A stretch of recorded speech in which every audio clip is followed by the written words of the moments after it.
Welcome to Groove Tracks, brought to you by Behavioral Grooves. I'm Kurt. And I'm Tim. Groove Tracks are short 10-minute dives into a single topic or content. Without any further ado, Kurt, what's our topic today? So today we're going to take a deep dive into one of the most fascinating papers that I've read recently, and that's because it took my thinking on the subject all the way from 10 to 11. So like Nigel Tufnell's guitar amp, it goes one louder. Thank you for getting my Spinal Tap references. No problem. Okay, so what is this study that's got you so excited? So I'm talking about the 2011 paper by Alia Crum, William Corbin, Kelly Brownwell, and Peter Salovey called Mind Over Milkshakes. Mindsets, not just nutrients, determine Ghrelin Response. It was published in Health Psychology, and this paper blew my mind with the idea that not only does the mindset that we hold change how we perceive the world, but it in fact changes the way that our own body's physiology reacts to the world. Yeah, it's one hell of a concept. You and I have talked about how our minds and thoughts impact our perceptions on a number of things. But in this paper, the authors demonstrate how mindsets impact our physical self as well. Their research revealed how people's beliefs about a milkshake actually change the amount of ghrelin that their bodies produced. Okay, some background. Ghrelin is a gut peptide that influences how satiated we feel. In other words, it helps us decide if we feel full or if we feel hungry. The more ghrelin that you have, the more hungry that you feel. It also impacts how our body regulates its energy. When it's low, our metabolic rates rise and we are more likely to use some of our stored energy to keep us going and keep active. When ghrelin levels are high, however, our bodies reduce our resting metabolic state and we tend to feel a little bit more lethargic to conserve energy. In this study, ghrelin was measured in the study participants via blood samples at 3 different points. 1, prior to consuming, 2, at consumption of the shake, and 3, after consumption. The participants did this on 2 different occasions. I believe it was 2 consecutive Saturdays. That I'm not sure about, though. Okay, well, it is important to know that everyone had the same shake, and it was the same shake on both occasions, right? But the shake wasn't the point of the study. The researchers were manipulating what people believed about the shake. On one Saturday, participants were told to read the label, and they saw that the shake was an indulgence shake that had 620 calories overall, of which 270 of them came from fat. The label expanded on that and said in large letters, "Indulge! Decadence you deserve! Indulge yourself with this rich and creamy blend of all of our premium ingredients, sumptuously smooth ice cream, satin whole milk, and sweet vanilla. It is heaven in a bottle and irresistibly gratifying." That sounds like milkshake heaven to me, man. I don't know. Milkshake heaven right there. It does. It does. Now, on the other Saturday, they were told that the shake that they were drinking was a Sensi shake.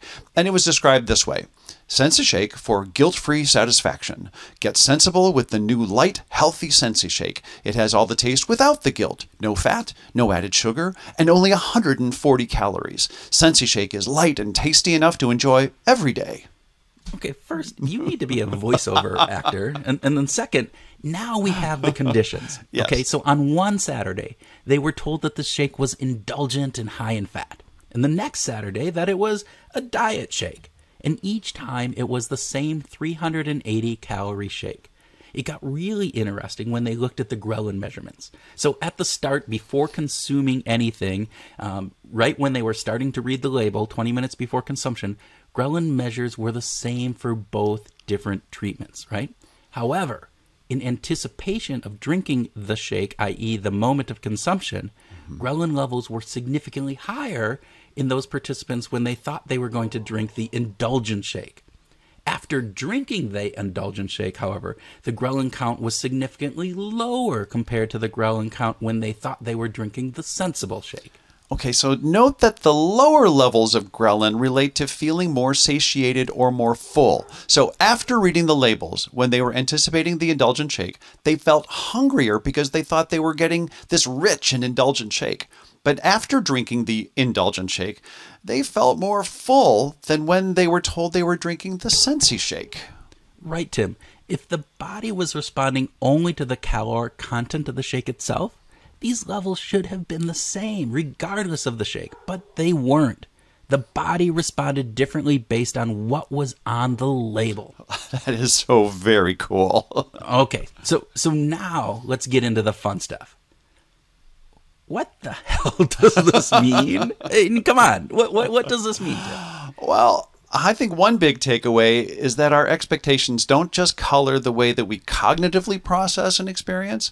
The study reveals that our expectations actually impact the way our bodies perceive the experience and process the experience. When we are primed for indulgence, our bodies respond like we're going to have this high-calorie, super-rich shake. And when we are primed to think that we are having a sensible shake, our bodies respond accordingly, even when there is no difference between the actual calories in the shakes. Right, those implications are enormous. So if we generalize this out, it even has a larger impact beyond just drinking milkshakes. The expectations that we hold about our food, our health, our job, the different products we buy or use are not just ancillary outputs of our experience and beliefs, but those expectations are active participants in the experience. They actually change the experience that we have. Yeah, well said. We've talked about some of the wine studies that showed different regions of the brain being activated in an fMRI scan when people thought that the wine was either cheap or expensive. Now, of course, when they thought the wine was more expensive, the fMRI showed greater activation in the parts of the brain where pleasure is often identified. And in many ways, Alia's work, supports those findings.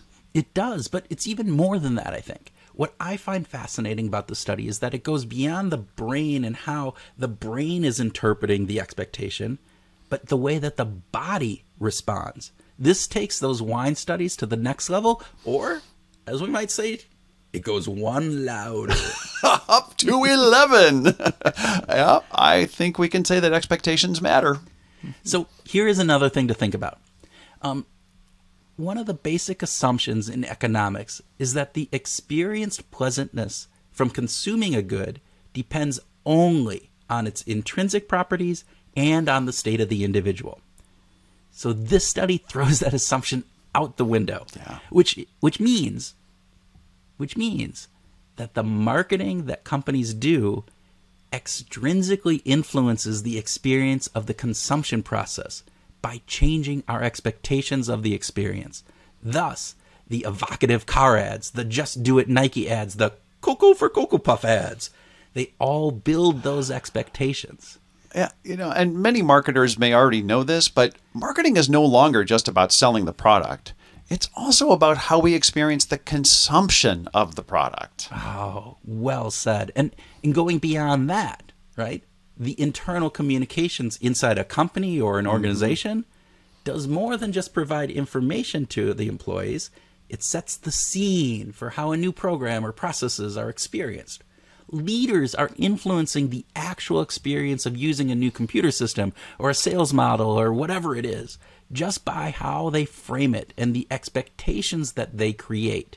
Now, this is a big generalization, and we don't have research, at least none that I know of, to support this yet. But the natural outcome of these findings would suggest that's what would happen. Yeah, well said, Kurt. So, Groovers, careful about your expectations. They will influence not just how you perceive the situation, but also how your body responds to it. Now get out and expect the best this week, and go find your groove.